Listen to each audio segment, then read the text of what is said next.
ঝাড়গ্রামের সাবিত্রী মন্দির। সেই সাবিত্রী মন্দিরের সামনেই দাঁড়িয়ে আছি। আজ এই সাবিত্রী মন্দিরের ইতিহাস আপনাদের সামনে আমি তুলে ধরব। সুতোপার কন্যা চ্যানেলের পক্ষ থেকে সকলকে নমস্কার জানিয়ে শুরু করছি আজকের আমার এই ভিডিও। ঝাড়গ্রামের সাবিত্রী মন্দির প্রায় 400 বছরের পুরনো, আর এই মন্দিরকে ঘিরে রয়েছে নানা লোককথা। আজ থেকে প্রায় 400 বছর আগে ঘন জঙ্গলে পরিপূর্ণ ছিল এই এলাকা। সাবিত্রী মন্দিরে যে দুর্গাপূজা হয় সেটাও প্রায় 400 বছরের পুরনো। এই পূজা নিয়ে অনেক লোককথা আছে। সময়ের প্রলাপে ইদানিং দুর্গাপূজার আধুনিকীকরণ হলেও ঝাড়গ্রামের সাবিত্রী মন্দিরের পুজো কিন্তু আজও থমকে রয়েছে অতীতে।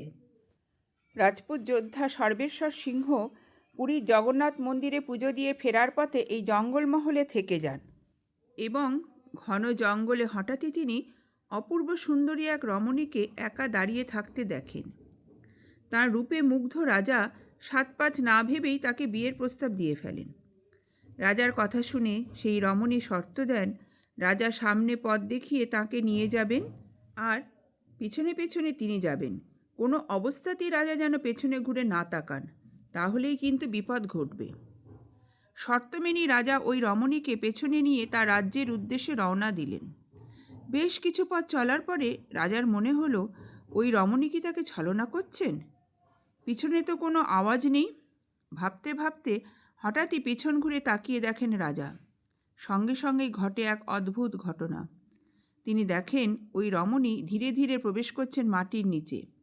দেখে রাজা ছুটে আসেন এবং রমণীর মাথার চুল ধরে তাকে টেনে তোলার চেষ্টা করেন, কিন্তু রাজা ব্যর্থ হন। তবে তার হাতের মুঠোয় রয়ে যায় রমণীর একগোছা চুল।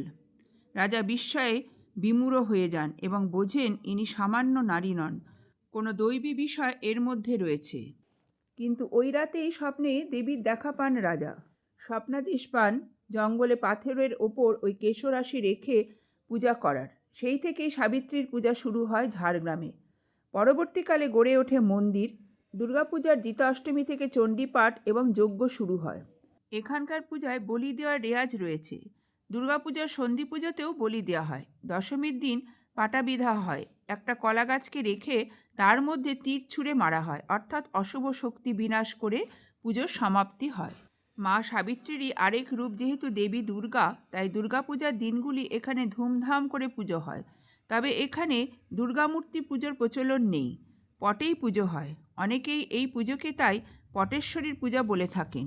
এই মন্দিরটি ঝাড়গ্রামের কানাইপুর এলাকায় একটি বিশাল সরোবরের পাশে অবস্থিত।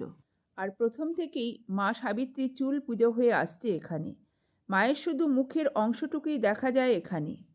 সাবিত্রী মন্দিরে সাবিত্রী দেবীর নিত্য পুজো হয়। প্রতিদিন বহু মানুষ এই মন্দিরে পুজো দিতে আসেন এবং ভক্তিভরে মায়ের কাছে প্রার্থনা করেন। ঐতিহ্যবাহী এই পূজা নিয়ে গর্বিত স্থানীয় লোকজন। এখন শীতের মরশুম, সেই জন্য দেখুন এই মন্দিরটা কী পরিমাণে ফুলে ফুলে সেজে উঠেছে। নানা রকম রঙের ফুলে রঙিন হয়ে উঠেছে এই মন্দির।